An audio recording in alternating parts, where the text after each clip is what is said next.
Oscorp, a new company with the name you trust. Oh, I don't trust Oscorp at all.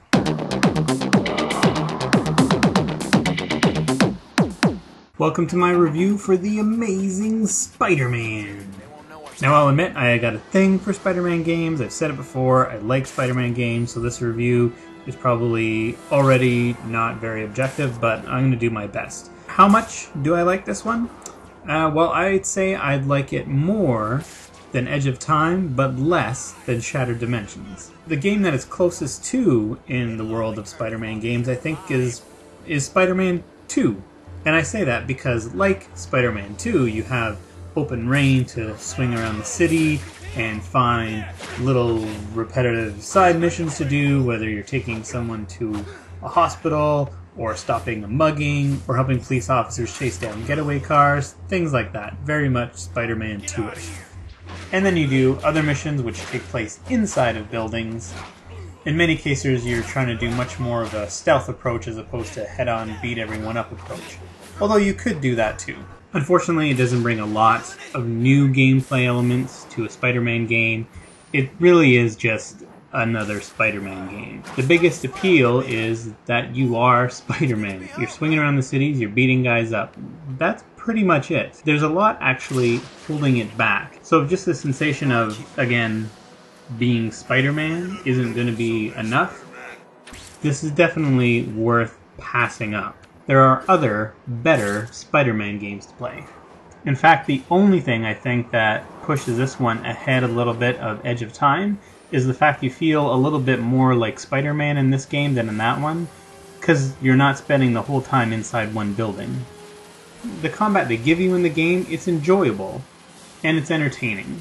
They just didn't do enough with it. They didn't take it to the next level that really would have made it awesome. The upgrades that you can get by earning experience points isn't really anything too special, I thought. The tech upgrades you get, also, nothing too crazy. It just makes, for the most part, your existing arsenal a little bit better. Spider-Man 2, to go back to that comparison, had a ton more combos for you to pull off. And because they try to automate so much of the special moves that you can pull off, it takes away a little bit of that control. And that takeaway of control was felt in the web swinging as well. Sure, it does look good and it feels fun to go swinging through these buildings, but it's the little things, like in, again, Spider-Man 2, that made it awesome. You can't pull off stunts in the air, and I know that's such a silly, superfluous thing, but again, it takes away that control a little bit. Let's put it this way. My 5-year-old and my 7-year-old tried this game out, and they found it much easier to look cool swinging through the air. It's because you don't have to do as much. You just hold down R2 and then let go when you want to let go of the web. He does all the rest by himself, which isn't a whole lot in terms of acrobatics. You run into a building? Well, don't worry about having to do anything special to feel in control, so you start running up it. Just keep holding down R2 and you'll run up on its own. They make it simpler, which seems like that should be better. And in some ways it can be, but again, it's just taking away control just a little bit over the little nuances that holds it back from other Spider-Man titles. Now they did add the web rush mode where you kind of go in first-person view, and that gives you back a certain level of control both in moving around the city and performing certain combat moves. So in that respect, it did give it a little bit of a bump up, but it wasn't enough to save the overall feel. The boss fights that are enjoyable aren't anything really new to a third-person action game.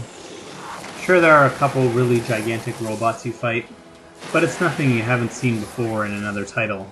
In some of the boss battles where you're facing off characters from the Spider-Man universe, that was disappointing as well. I'm going to list off a few. So we have the Scorpion, the Rhino, Vermin. I mean, I know Scorpion and Rhino, I did not know about this Vermin character, but they're all the same anyway. They're not characters with their own personalities, their own backstories, their own look and feel. They're all just an animal that got mutated into a human form, and they kind of all look the same. So I'm no longer fighting the Rhino or the Scorpion anymore. I'm just kind of fighting that mutant.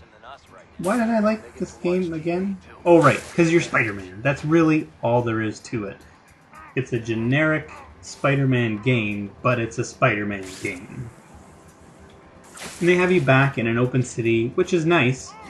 Smaller than Spider-Man 2, as you can't go across the bridge anymore.